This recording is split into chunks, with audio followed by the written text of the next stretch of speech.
Hello and welcome to the Georgia Bulldogs live here on the Georgia Voice of College Football.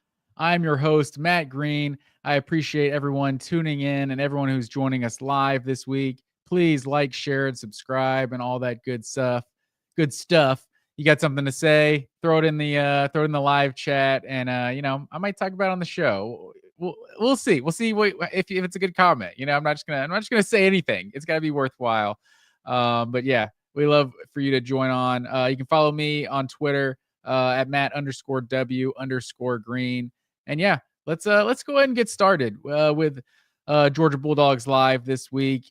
And man, before we get started, I should say, what an NFL weekend it was for the Georgia Bulldogs. Like, I mean, you had Lad McConkey setting NFL rookie records, almost just a record period for a wide receiver, most yards for wide receivers, NFL playoff debut, like 15 yards, I think, short of Calvin Johnson, Bebe Thomas, two Georgia Tech receivers for whatever reason. But yeah, you had Lad McConkey and then Kamari Lassiter and that Texans defense coming up big. Then the Packers-Eagles game might as well have just been an advertisement for the University of Georgia and Kirby Smart and Glenn Schumann's defense. Like, just ridiculous. I think I saw a stat.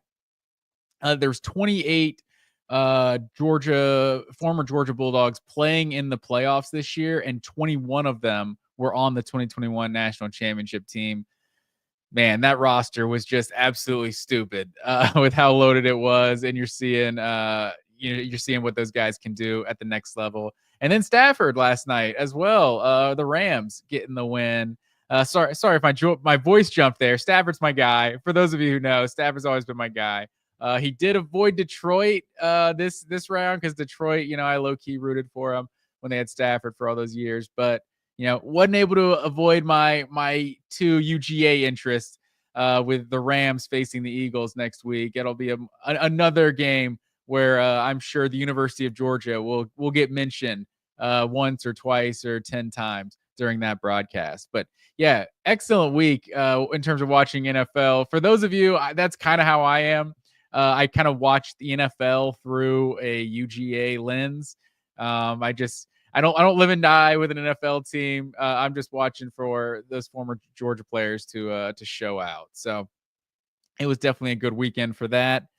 I released a video, kind of an instant reaction on Thursday when the Carson Beck news broke. When it was kind of fresh, when everyone was talking about it. But I'll go ahead and bring it up again for those of you who didn't tune in. Love for you to check out that video we did over on YouTube on the Georgia Voice of College Football. But yeah, so I'm sure all of you have heard by now, Carson Beck is going to Miami next year. This is now 2 years in a row that Miami has convinced a guy, instead of going to the NFL, they can they can transfer to the U instead. And all kinds of money is being thrown around that people are talking about, like $4 million a year or something he's going to get. Probably more money than a lot of starting quarterbacks in the NFL in 2025. So that kind of makes it a no-brainer, honestly. I came on here like 2 weeks ago when he did announce he was going to the portal, or when he announced he was going pro, because I think there was kind of some rumors of this too, kind of how it was with Quinn Ewers of, he might not go pro this year. He might go in the portal. There's kind of rumors like that for the last month or so. And then so to see Beck go pro, I'm like, okay, that's solid. I don't want to see Carson Beck in another college football uniform. But sadly, about a week later, that changed. And I would say I'm just bummed mainly. I mean, first of all, just an on-field perspective, I think that gives Georgia a question mark now at the quarterback position going into 2025. But I'm just kind of bummed at what this does for Carson Beck's Georgia legacy, if I'm being honest. Like, I think he's a guy who didn't get enough credit for how good he was while he was at Georgia. And then, just in terms of the optics of, like, this is a guy who waited his turn, in this era of the portal, NIL and all that. And then he could have gone pro last year, and maybe he was making the same decision last year, and maybe whatever Georgia gave him in the NIL department, maybe that was enough to sway him to not go first round. But I mean, or not to go to the NFL, but you saw 5 guys go first round last year. Like, Bo Nix has been really good as a rookie. His draft stock wasn't necessarily that high. It was a little surprising when it happened a year ago. Also, JJ McCarthy, maybe his stock was just so high because of Michigan winning a national championship. But like JJ McCarthy was never anything special. So you had 5 guys go first round last year. I think Beck could have been one of them. He stays, comes back to Georgia because he wants to win a national championship. He wants to win the SEC and all that, unfinished business and that whole deal. And then, obviously this season was what it was. But that's just like the selfish Georgia fan in me. Like, I'm just bummed about that. But in terms of like the polarization among the fan base, like, it's probably best for everyone that Beck just goes ahead and goes to Miami. And I mean, make no mistake, like if Carson Beck is healthy, he's probably going to be very good. Like, Georgia fans just need to prepare themselves for that right now. Like, he's probably going to be really good at Miami. It's not some sort of indictment on Georgia or Mike Bobo's offense or something. I think it's probably a combination of, significantly easier schedule, not only just going from the SEC to the ACC, but Georgia playing like the most difficult schedule in the SEC.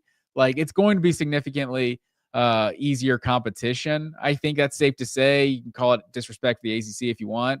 And then also, like, I don't even know that much about Miami's receivers, but I'm going to just guess they don't lead the nation in drops. Like, I think that's the number one thing I always come back to. Like, it's Carson. There were so many drops. I think Georgia's receivers are better than they were in 2024. Like, I think if Georgia played this season 100 times, if you just simulated 100 times, I don't think there's many scenarios where they drop over 30 passes. That was just an insane year, insane bad luck, and all of that. So yeah, just prepare yourself. Carson Beck probably going to be pretty good for the Miami Hurricanes, assuming he's healthy by the time the season starts. I'd imagine he's going to miss all of spring. That can make it tough coming in and learning a new offense. But yeah, playing against that ACC schedule, I think Miami's expectations are going to be pretty much exactly what they were last year with Cam Ward as the starting quarterback. So that takes us to the next topic. I got to talk about these college football playoff semifinal games. I think obviously everyone's seen these games by now. I'm not going to go deep dive. These happened a few days ago. Now we got Notre Dame and Ohio State in the national championship. But from what I saw, Notre Dame, Penn State, like the game went very similarly to how I thought it was going to go. I thought it was going to be a rock fight. I actually thought Penn State was my prediction 21-20. And turned out that late turnover really cost Penn State. Notre Dame was able to get the field goal to win it. And then you had Ohio State and Texas. Like, I would be annoyed if I was a Texas fan that was watching this game. It was like Fowler and Herbstreit were just waiting on this game to become a blowout. It's like, oh man, they only got the stop because of the penalty that time. Like, oh, it was like 7-0. And in fairness, the 7-0, they jumped on them. It seemed easy. But I don't know. It's like they were prepared for it to be a blowout, and they were talking about the game as if it was a blowout. And then you look up, a minute left in the second quarter, and it's 7-7. I did think Ohio State, like in a weird way, like obviously it was a fluky touchdown before the half, just throw a screen, break it 75 yards for a touchdown with like 10 seconds left in the half. But I felt like in the first half, like 14-7 seemed like a just outcome of the game, or of the first of reflection of the game, I should say. Like, it felt like Ohio State was like a touchdown better or so in the first half. But I was thinking Ohio State offense was going to do more in this game. The fact that Texas had a chance, 1st and goal at the 1 yard line, and Ohio State blows up that play, like everyone's gonna bash Steve Sarkisian. Like, that it is what it is. Hindsight's 2020. Caleb Downs made a hell of a play, and then Ohio State defense swarmed. And then Jack Sawyer doing his best Keely Ringo impression, really. The biggest play of the season. That was Bryce Young's, the biggest third down of Bryce Young's career. I think most people remember back in 2021. And Georgia just had to get one more stop to win the national championship. Not only do they get the stop, Ringo takes it back for a pick 6, and it was just one of the more one of the most glorious moments as a Georgia fan. I think that's probably number one all time. I've watched that video about 200 times at least as many times as I've watched that Jorge Soler home run against the Astros in that magical 2021 calendar year. But that's what the first thing I thought of with Jack Sawyer, to get the strip sack and then return it for a touchdown. Like, that is legit what this man came back to Ohio State for his senior year for, and to have that moment, like, that was incredible. So you got Ohio State, Notre Dame. It should be a good national championship. But I'll be honest, call me the Debbie Downer here. Let me put my fancy graphic banner up on the screen. College football, satisfaction guaranteed? That's the question I have for you people, because this is basically the least satisfying college football season I can remember, to be honest. Like, and I know people are going to probably start with the Georgia. Oh, you're just mad because Georgia lost. You're salty. All that.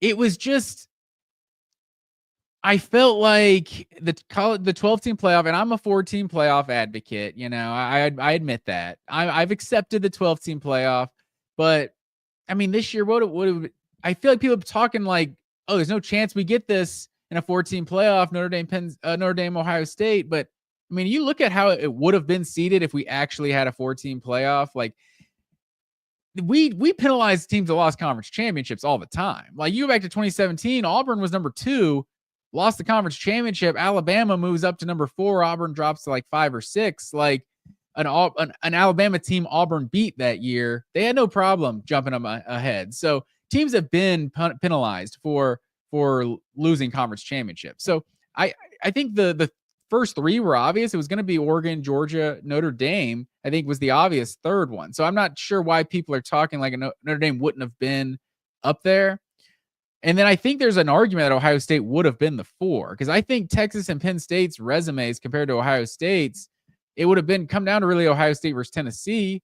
And I mean, the committee did tell us what they thought about Ohio State and Tennessee. You know, both of those teams didn't have that conference championship loss kind of philosophy baked in. So they basically made a decision that it was Ohio State over Tennessee. So I think it's a very good chance that this playoff, regardless, could have come down to these two teams. And we even got the 2 matchups too. Like, I think it would have been number 4 Ohio State versus number 1 Oregon. Ohio State blasted them, and they get number 2 Georgia versus 3 Notre Dame, and Notre Dame took care of business against Georgia in that one. So I think there is a chance at the 4-team model that we do end up with this championship. So I'm confused when I hear people say that, but I feel like the 12-team playoff was supposed to like provide clarity to the sport. Like, we don't provide so many non-conference matchups that we never get, and it did do that, but it didn't provide clarity for 2 reasons. And this is one of the reasons I was against the 12-team format. This wasn't even one of the reasons I was against the 12-team format. Like, this was something I didn't actually see coming, because it was another change. Unfortunately, that's the worst part about all these changes in college football, is just you don't know which change is the one that caused whatever happens to the sport in the future. Is it the transfer portal? Is it the NIL rules? Is it early signing day? Is it all the conference realignment? Like, that just has drastic impact on the sport. And the conference realignment is one of the aspects of this, because I think there's 2 reasons that the 12-team playoff was kind of messed up this year. It was unsatisfying. And one of those is correctable and one of them is not. For one, the playoff seeding, you've heard everyone talk about, the playoff seeding was terrible. And that's why you saw number 4, number 5 were not favored. I mean, granted, number 1, 2, 3, and 4 were all not favored in those matchups. But, you know, with Georgia, it's a little different, playing with their backup quarterback. But I mean, the other one's Texas over Arizona State. And granted, it was a great game. And Penn State over Boise State. Like, those were supposed to be the higher seeded team. So messing up the seedings to begin with, I don't need to rehash it. I think everyone knows by now, you know, how it was messed up. But then the other aspect is the expanded conference schedule. Like, it was just, that's why I feel like it was so unsatisfying, because you had a team like Georgia that played, five, six ranked teams in conference. Well, I guess six or something if you include Clemson this season. And then you have a team like a Texas who played one. Like, it's kind of bizarre. And you saw like what a team like Indiana had in their conference schedule.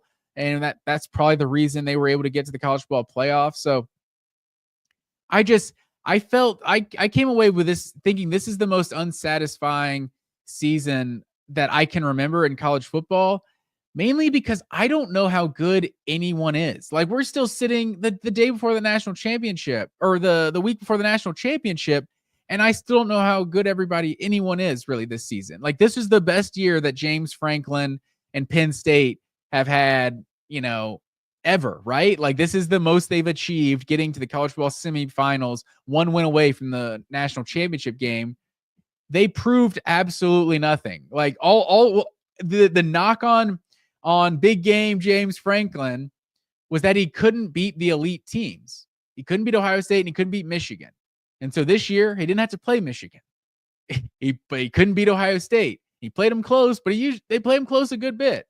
And then they got the other elite team this year, because Ohio State, and that's the other thing, they got to the Big Ten championship without really doing anything, because Ohio State lost 2 games. So Ohio State losing 2 games, Penn State gets a shot at Oregon.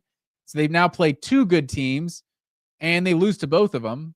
They have a cakewalk of a schedule through the college football playoff to get SMU and Boise State in the first 2 rounds, compared to some of the other teams. Some of the teams that other teams had to play, just the easiest road you could get. And then they lose to a Notre Dame team that is not even a team that we would consider elite, like an Ohio State or Michigan. And obviously this team has been a great team this year, but they're not one of those, blue chip talent roster kind of teams. Like, no disrespect to Notre Dame out there. And then Notre Dame also, I guess I should just piggyback on Notre Dame. And college football fans do this, and it can be, terrible to listen to sometimes. Well, they haven't played them. Well, they beat them, but they're no good. But that team beat them, but they're no good. So obviously some of that is happening right now, and I acknowledge that. But if you just look, subjectively at what Notre Dame accomplished this year, like, yeah, maybe Marcus Freeman and everything, they're a good story. This team is breaking through, but like, what did this team accomplish prior to this college football semifinals? Like, they lost to Northern Illinois. They beat a pretty good Texas A&M team on the road. Like, that's their best win of the season. A team that didn't finish ranked, but that's their best win of the season. A good win. I'm not taking away from a win in College Station. And then they beat a USC team that lost 5 games this year. Like, that was their resume going into the playoff. You beat an Indiana team that we don't know. They didn't really beat anybody the whole season. And you beat a Georgia team without their starting quarterback. It was a flawed Georgia team, but they won the SEC. And you beat them without their starting quarterback. So, I still don't know. And then Penn State's the team that basically loses every time they play a big time opponent. So it's like we with that side of the bracket, I still don't know. I was kind of talking the same about Texas and Penn State all season, and Texas was and they both magically enough ended up in the exact same position in terms of those favorable spots in the playoff that everyone talked about, those 5 and 6 seeds, where they were able to avoid the 1 and 2 seeds. Although the 2 seed Georgia didn't look too hot this year, that might not have been a bad one, but Texas was able to get Clemson and Arizona State. And like, you look at their regular season schedule, they played Georgia and they lost. They beat A&M, they won. Other than that, I don't think there's a team in like the top 40 or something that they played the whole season. Like, the win at Michigan looks a little better, after Michigan finishes the way they do. But like, Texas had a very unimpressive resume. They had by far the most competitive playoff games.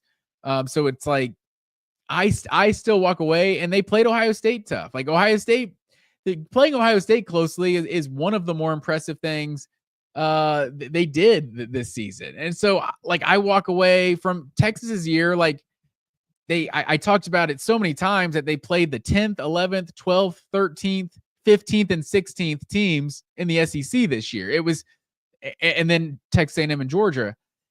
It was unbelievable how easy of an SEC schedule Texas got. And then, they make it to the college football semifinal. So it's without a doubt a great season, like on paper. And I still don't really know how good that team was. Like they had a lot of talent, but the offense, you look at teams, those games I mentioned, Georgia, regular season, scored 15 points. A&M in the regular season, 17 points. Georgia in the SEC championship scored 19 points, 16 in regulation. And then you go up against Ohio State, you score 14 points. Like every time this team faced an elite team, the offense was basically non-existent. Like didn't score 20 points one time. So it was a very weird year for Texas. And then I go to Ohio State, like everyone talked about expanding the playoff or get the Cinderella story, give the little guy a shot. I tried to tell everyone that would listen. That's not what's going to happen. It's going to be the years where Alabama and Ohio State have a down year. And then, but you put them on the big stage at the end, and they any given Saturday or Thursday, whenever we're playing the games, Friday, they can beat anybody. And the kind of talent this roster had, and that's exactly like what Ohio State's season was. Like, so I look at this like as a college football fan, if Ohio State wins the national championship, was that a good story? Like the highest payroll in college football goes 10-2. Loses to their arch rival for the fourth straight year, a year where Michigan isn't even good. Like they wanted to fire the coach because they knew that they had a bad season. Like we all knew they had a bad season. It's Ohio State. Like 2 losses for Ohio State, missed the Big Ten championship game. It's the world is ending in Columbus, Ohio. But you expand the playoff to 12, all of a sudden.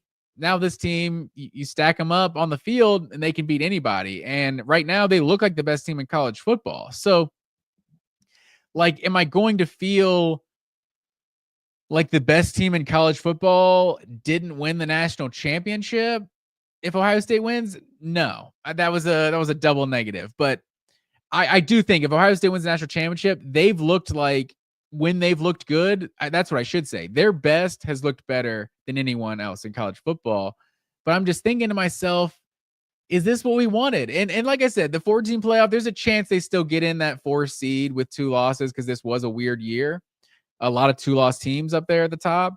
But I don't know. I think this is a year where Ohio State didn't accomplish like anything they wanted to accomplish. Yeah, they're about to go win the national championship, in my opinion. I'll just spoil my prediction right there. Like, I do think Ohio State's going to beat Notre Dame. I just think they're too much. The fact that Ohio State can win a college football game, college football playoff semifinal game with Jeremiah Smith having 1 catch for 3 yards, like that just shows how dangerous this team is. So, I do think Ohio State's going to win the national championship, but. And keeping this going as far as the satisfaction goes, like the SEC as a whole, I feel like maybe this is as an SEC fan, it wasn't satisfying. But I talked about Texas's resume, like Tennessee's resume. Like these are the teams that made the college football playoff. Like Tennessee did not have an impressive resume. They had the win over Alabama, the loss to Arkansas, lost to Georgia. And then who's the next best win? Maybe a Florida team that wasn't very good. Like, I don't know. Like Tennessee didn't have much of a resume, but they just took care of business, lost their 2 games. And honestly, I think there's a controversy about Tennessee getting in the playoff period if Ole Miss and Alabama don't lose down the stretch, because I mean, Alabama and Ole Miss were in the driver's seat if they don't lose 13th, the 11th game of the season, so they just kind of blew it at the end for themselves. But that's another thing, like Bama and South Carolina fans arguing for how good they were. Like these were 3-loss teams that argued that they should have been in the playoff, and they go out and lay an egg in the bowl game. And say what you want about the bowl games, but I think there were a lot of starters playing. I know Michigan had more starters that were missing for that game than Alabama did. So it's like, I mean, they really laid an egg. And then Ole Miss, I think Ole Miss was probably like, they looked like the best team in the SEC. Like I should say like similar to Ohio State, their best looked like the best in the SEC, and especially kind of in terms of what teams had offensively and defensively. Like they seemed like the most well-rounded team in the SEC, and they didn't even have that tough of a schedule this year. Didn't have to play Bama, blew out Georgia. And the reason they didn't make it is because they lose some games like Kentucky and Florida. Like, granted, the LSU loss was a game where LSU never led until the final score, but the Kentucky and Florida losses, this was a team I think was potentially one of the best representatives of the SEC if they get on that stage in the college football playoff. And then this team just didn't take care of business. And then I'm not even talking about Georgia. I question how good Georgia was the whole season, right? I think it was 10 times this year. Georgia scored 8 times. Georgia scored 7 points or less, I think, in the first half this year. It was maddening at times. The defense was getting run on a lot this year. Receivers were dropping passes. Carson Beck was throwing picks. Couldn't run the ball. 15th in the SEC in rushing offense. But when they played Texas, they looked their best. And luckily they played Texas twice this year. And they looked really good against Tennessee too. But Georgia was just such a hard team to figure out. Like I said, lead the nation in drops, 15th in the conference, 15th in the conference in rushing, and this team wins the conference. Everyone wants to kill the quarterback, and this team wins the conference. It was just very weird. And then, so they were that battle-tested team that you kind of wanted to see. They got through the toughest schedule in college football and ended up winning the SEC. You wanted to see what that team would look like in the college football playoff, and then you're missing your starting quarterback. And I think that just kind of changes that dynamic. I'm not saying we don't need to rehash the Notre Dame game, but Gunnar Stockton played as well as you can expect him to play, but that was still his first career start in a huge game like that. And that's just not what you want in an ideal college football playoff quarterfinal.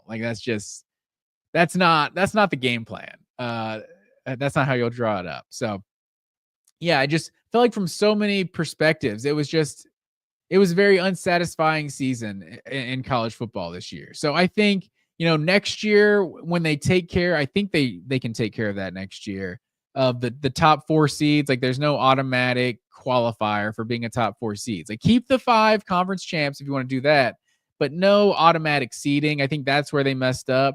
And I think you could see, some more competitive games if you're getting, instead of getting, teams that are the 3rd and 4th best teams in the country playing double-digit seeds. Maybe you're getting, the true number 8 versus number 9, the true number 7 versus number 10, and then you start to get some more competitive games that way. But yeah, I think that'll go a long way in when it comes to the college football playoff product being better. Still a 4-team advocate. I stand strong in that. But you can convince me to 8. 12 is just too many. I feel like that's what the playoffs showed me personally, was what are we doing here? This is college football. We know that there's not 12 teams at the end of the year. Expand it to 8. Last year, I think, was an example of 4 didn't work. I think last year was the first year that 4 just left us unsatisfied. Although at the same time, I think last year was the perfect scenario, the perfect storm for Alabama, the SEC champ, to get left out. And they just weren't going to do that. I still feel like undefeated Florida State deserved to make the college football playoff. So you had 3 undefeated champs, and then Texas had that trump card over Alabama with the head-to-head win in Tuscaloosa. It was just a perfect storm for Alabama to get left out, but I feel like they weren't going to leave the SEC champ and Alabama out. And then you penalized Florida State for not having, Jordan Travis. And obviously you saw what Georgia was without their starting quarterback. Didn't look as good, but I don't know. I feel like you don't even allow for the feel good story to happen because you didn't give Florida State a shot last year. So, that's probably the one year where it didn't work out. So maybe you need 8, but it just, take a little bit. I feel like that's what the 14 playoff did to me. It took a little bit of power away from the decision makers of hey, this is number 1, this is number 2. Number 1 and number 2 is just, it's just so, for one, it's so subjective, but also it depends on so many different factors of teams' conference schedules and all of that thing. It's going to 4. It was you keep the same kind of college football intensity of like one game could cost you your season. It's like that's just that. I think that makes college football amazing. Like there, I don't know about you, but like teams not like being able to win a national championship, like did not prevent sellouts in Sanford Stadium in November and across the SEC. So it's not like the sport has always been about winning the national championship and everything else is meaningless.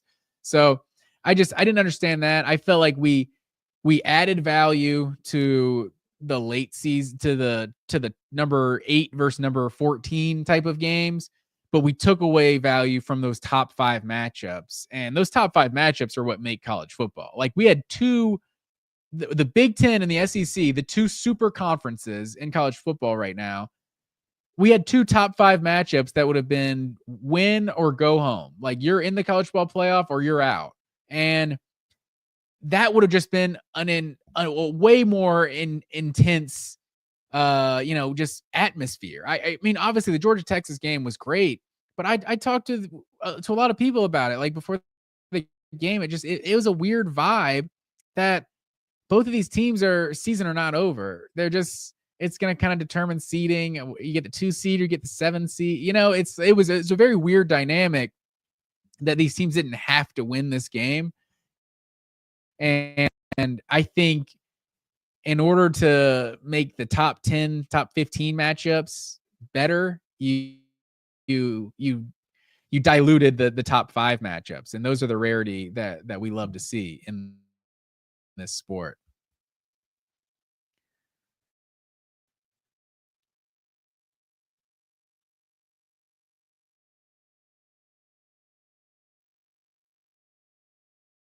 All right.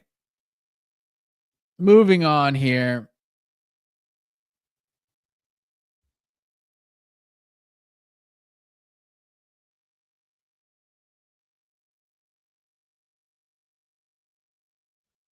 All right, moving on here. Let's talk a little bit of Georgia basketball. I know that might not be what you folks tuned in for, but are you seeing this? Are you seeing this? Are you looking at this? Have you heard about this? Georgia Bulldogs are 14-2, ranked number 23 in the country. First time they've been ranked since 2011. That was the Travis Leslie, Trey Tompkins season. I think they lost to Washington in the first round. I want to say it's Isaiah Thomas on that Washington team. The little scorer Isaiah Thomas, not the old school Pistons.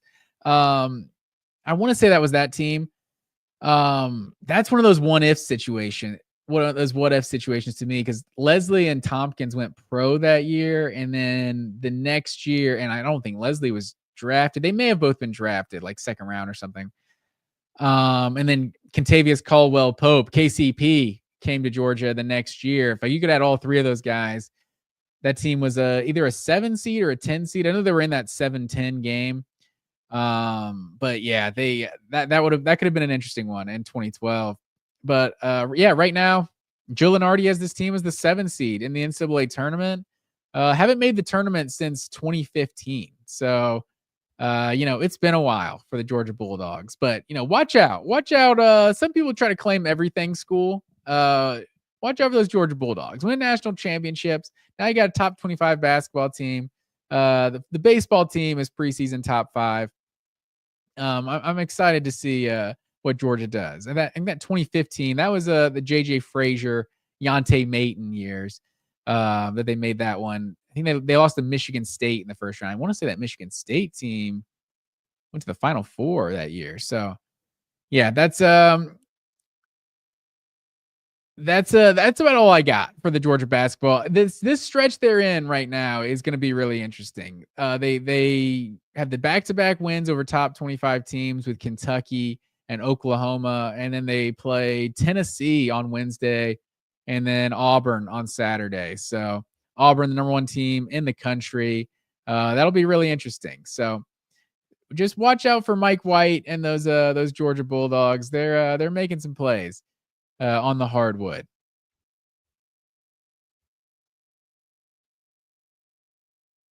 All right, folks. I appreciate everyone who tuned in this week. We'll have a little bit of a shorter show this week, but we'll be back with you next week after the national championship game. We'll be talking Georgia football. We'll be talking a little bit Notre Dame, Ohio State. I think we'll have to mourn the loss of another college football season and count down the start to the next one as this off season is officially underway.